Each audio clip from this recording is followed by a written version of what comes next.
Hannibal here from the Hannibal TV on YouTube. I just finished watching the Jesse the Body Ventura interview with Bill Simmons, who I guess was one of the producers of the Netflix Vince McMahon series. We've been hearing quotes from this interview, and it's Jesse's most recent interview. He was on it seemingly to plug his WWE return. It's happening next week. But let me go over this. In some ways, this was not a good interview because, especially for the last 20-ish minutes, he really goes into how he could have beat Donald Trump and become president. Let's face the facts here. He hasn't won an election since 98. He also one thing that actually pissed me off to hear in this is he talks about being anti-two parties in this last 15 to 20 minutes, which I'll warn you guys now, there's nothing really interesting in the last 15 to 20 minutes because he just contradicts himself. He says he's anti-two party system and all that. He backed Harris. He backed Kamala Harris. So I guess now that Kamala lost, he can go back to being anti-two party system.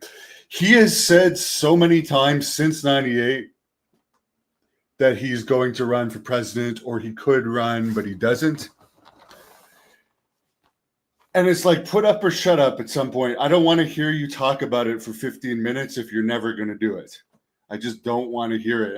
And I don't honestly think, I could honestly see one of the next potential candidates being Elon Musk, to be honest, as one of the next presidents, the way things are going, even though he's mysteriously made zero comments about the drone situation happening, not just in the US, but in the world right now. I am interviewing some people today from New Jersey that are scientists that have been studying the drone situation, but I won't digress into that. Let's go through the interesting part about it. Here's the good part about it. They're obviously paying him a lot. He actually said the money is adequate for it. But it's clear they're paying him a lot because it's either that and probably a combination. He actually, if you get right down to it, he's a wrestling person and he seems very happy. This is the happiest. I've seen him in an interview forever, and I've seen all of his interviews.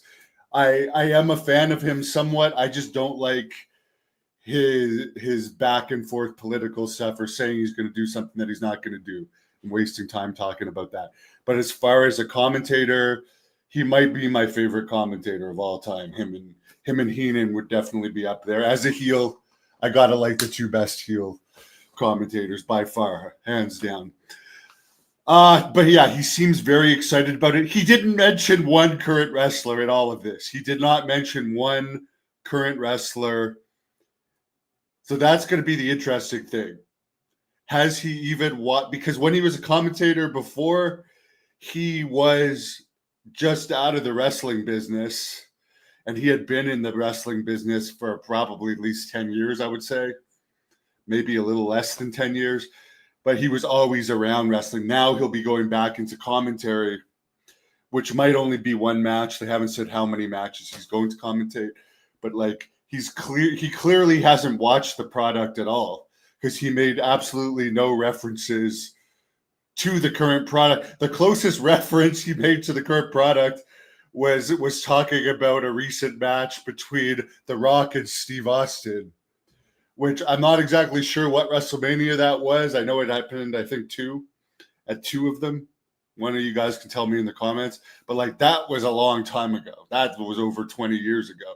And that was the most modern wrestling reference he made, other than he said there's going to be no ramp and no fancy lights at this, which I think would be cool to go back to that version because I think wrestling is overproduced, but I'll believe it when I see it.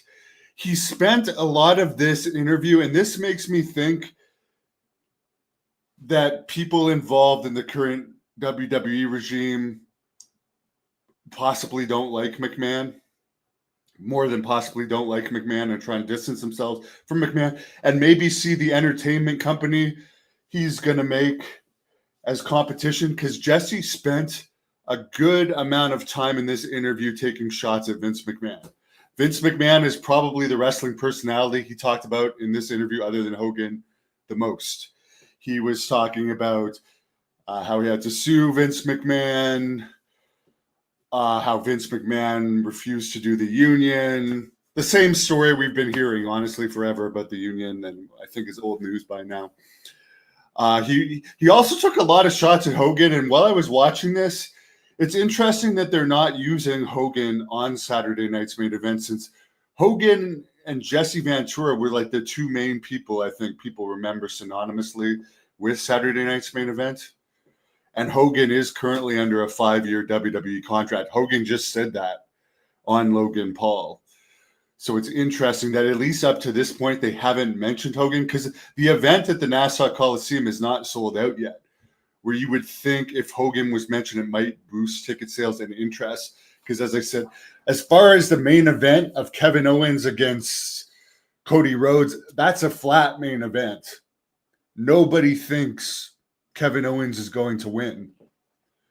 And if you look at the classic battles in Saturday night main event, it was the larger than life. It was always Hogan against like the big boss man, or the larger than life personalities, or Hogan and Warrior. I'm going to review this in a second because WWE just posted it and I reviewed it. Hogan against Warrior and the Genius.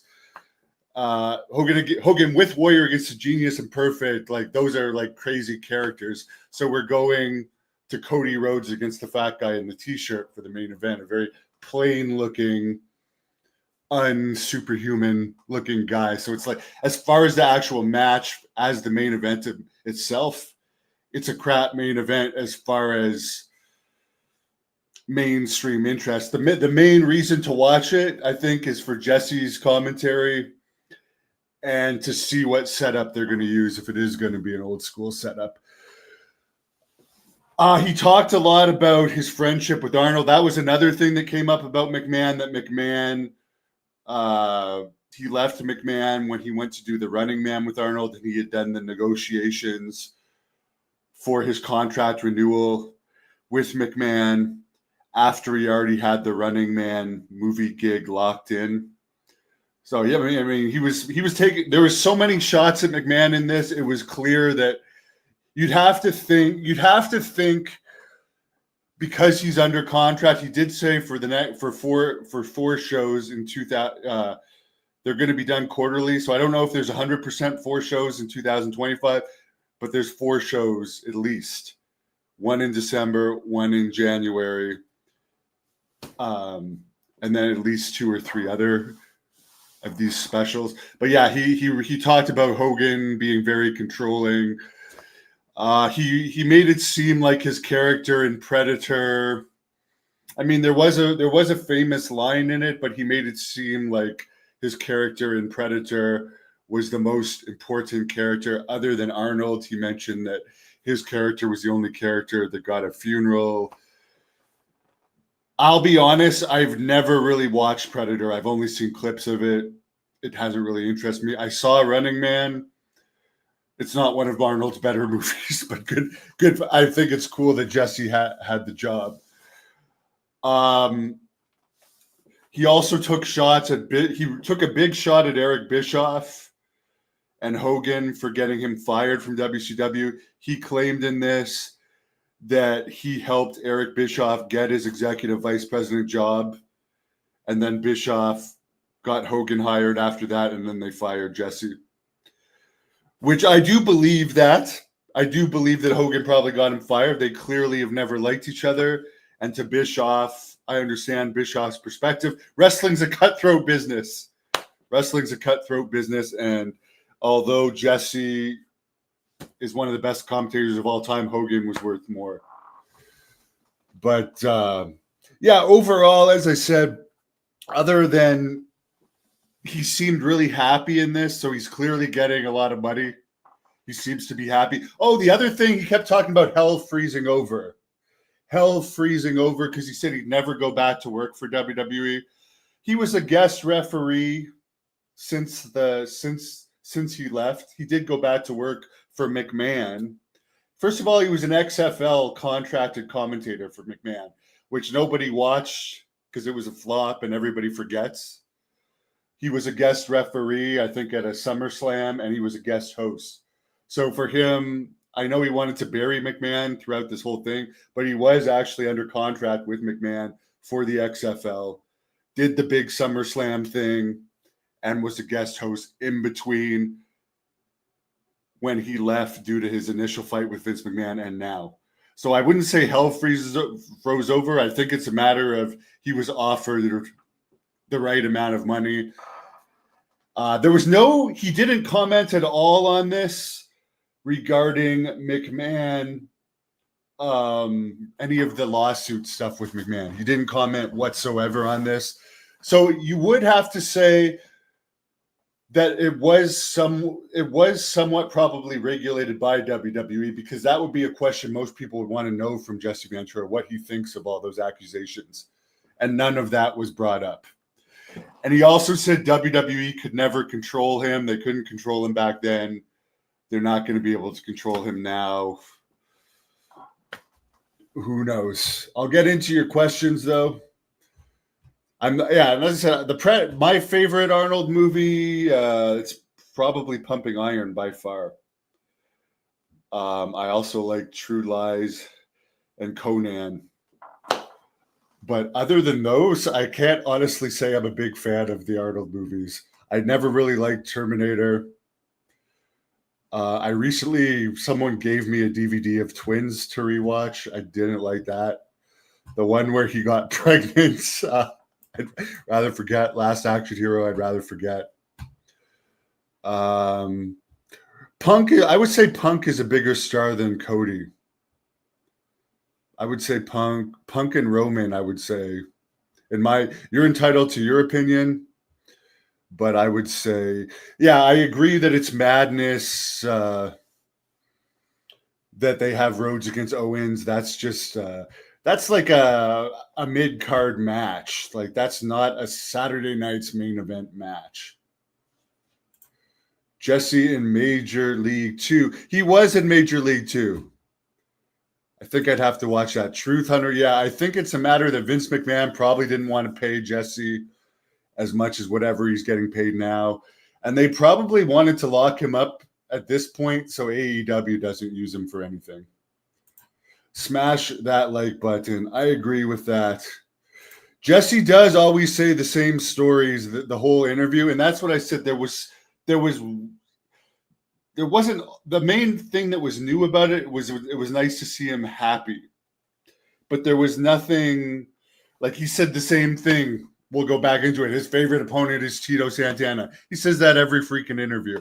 By the way, I was supposed to interview Jesse once during COVID. He agreed to a price of $5,000 through whatever dork talent guy represented him at the time. And then after I announced it, they changed the price to a higher price. And I'm like, you can't do that. So I also hold a grudge with him over that, because it's like, I was a huge fan of yours. I guarantee you this Bill Simmons guy didn't pay him a cent. And other people, I'm sure he's done interviews and not got any money. I thought that was a more than fair price for a YouTube interview. And then he wanted more money. I'm not sure if that was him or his agent. But I mean, it's hard enough to make $5,000 back. At that time, he wasn't doing a lot of interviews, so I thought it could have been made back. But then to change it to more, it's like, I'm just an individual. Like, whatever.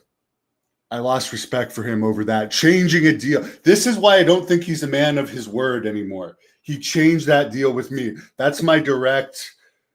No one's ever actually done that to me. In all of my shoot interview deals, nobody has ever changed a deal on me, ever, after agreeing to a deal, other than Jesse Ventura.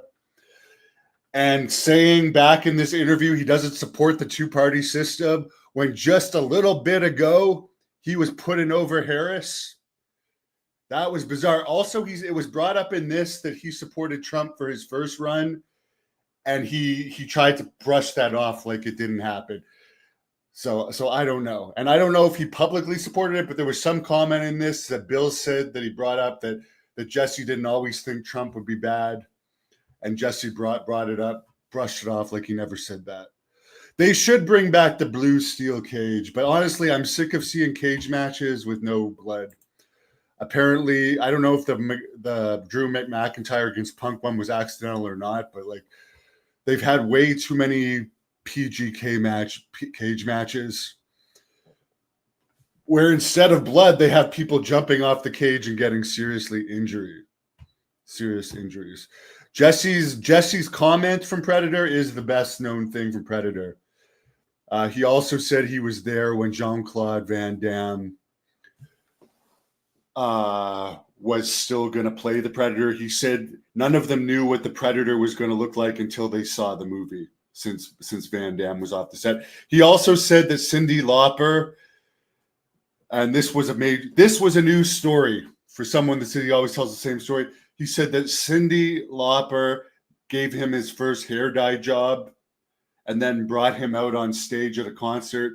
Vince McMahon saw it, and it was based off of that they asked him to be a heel commentator because Vince thought Jesse looked cool with the punk rock, multiple colored dyed hair. Yeah, he did support Harris. Look it up, EC2. He definitely did, 100%.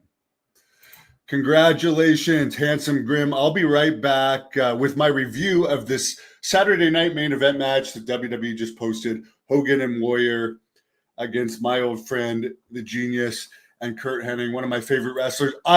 This was what I did enjoy, this trip back in memory lane. So we'll get into it. Thank you for watching the Hannibal TV. Please like this video if you enjoyed it and click the subscribe button to not miss any of our latest shoot